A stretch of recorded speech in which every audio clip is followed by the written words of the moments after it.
רבי אמנון, כל מה שאתה אומר מקובל עליי. כן. יש רק בעיה אחת. שאתה מכל העניין הזה עושה פילוסופיה למטרה מסוימת. שמה? אני שואל אותך שאלה פשוטה. בוא נגיד, יש כוח מסוים שמסדר את הכל. תודה. מגיע לו מחיאות כפיים. לקחת את הכוח הזה. כן. ולעשות ממנו כוח מלאכותי באמצעותנו. כן. זה פסול. שמעתי אצלך. זהו. עכשיו בוא נסדר את זה. רק תרשה לי עוד שני משפטים ואני אגיד לך עד הסוף. בבקשה. כשאני התכוונתי, אתה דיברת איתי על מוגבל ועל מקביל. כן. ועל סבל אורגני של כולנו כמוהו. אני עוד לא, אבל... גם אתה. אולי אחרי 120. אני שאלתי אותך שאלה ואתה לא מצליח לענות לי עליה תשובה. איפה הכל התחיל אם אנחנו נתחיל ללכת לכיוון האינסוף? אסביר. רק שנייה. שנינו נכנסנו לחללים שאין לה גבולות. למה? אסביר. רגע. והתחלנו לטוס בחלל. לאן נגיע? אסביר. אם תצליח להסביר, אני עכשיו שמתי ציד. שמעתי. אבל שאני אקבל את זה. שמעתי. עכשיו תקשיב, עזוב. אתה צריך להאמין דבר אחד. שלבריאה יש בורא שאינו ממין הבריאה. תקשיב, עזוב, אל תתייחס עכשיו לשם אלוקים. תתייחס עכשיו לוגית למה שאני אומר. זה שיש בורא זה מוכרח. אתה יודע למה זה מוכרח? משום שאני לא בראתי את עצמי. היות ואני לא בראתי את עצמי, זו ההוכחה הגמורה לבורא.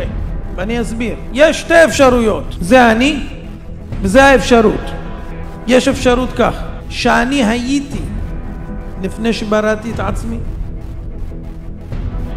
יש אפשרות שאני לא הייתי לפני שבראתי את עצמי. אם הייתי לפני שבראתי את עצמי, לא הייתי צריך לברוא את עצמי כי כבר הייתי. נכון עד פה? נכון מאוד.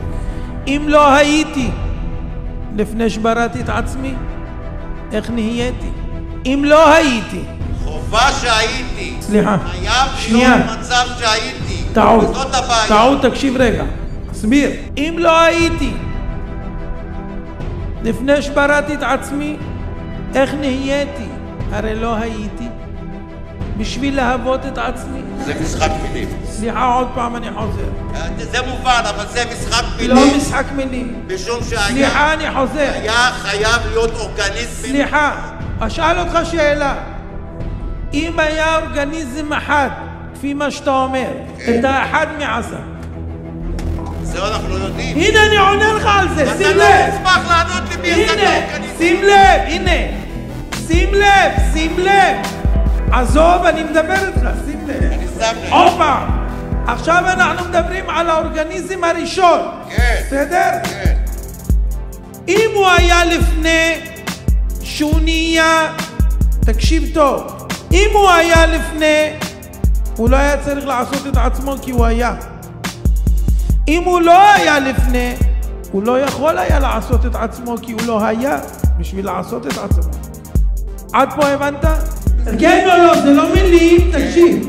פירושו של דבר שמוכרח שתהיה מציאות אבסולוטית קודמת לבריאת האורגניזם הראשון, שהיא בראה אותו יש מאין. מה זה העין? אסביר לך. עין זה האפס המוחלט.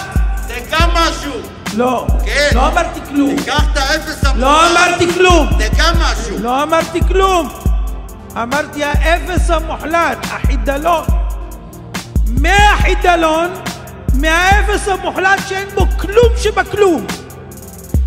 ברא הבורא, שהוא האין סוף ברוך הוא, מציאות שממנה פיתח את העולם כולו. עכשיו, בלעדי האין סוף ברוך הוא, הנצח המוחלט, אי אפשר שיווצר אורגניזם אחד. יתרה מזאת, בכל אורגניזם שיש בעולם אין שכל ומחשבה, אין מצפון, אין רגש. מאיפה נכנס בכל אורגניזם בעולם בסוף שכל ורגש ומצפון? הרי אם אני מורכב מחומרים וכל החומרים שלי בעצם דוממים, אם נפרק את האדם זה דומם, חומרים דוממים. אם נחבר אותם, מניין נובע מקור השכל, החוכמה, התבונה האנושית. מניין זה? זה לא קשור בחומר. תענה לי על זה בבקשה.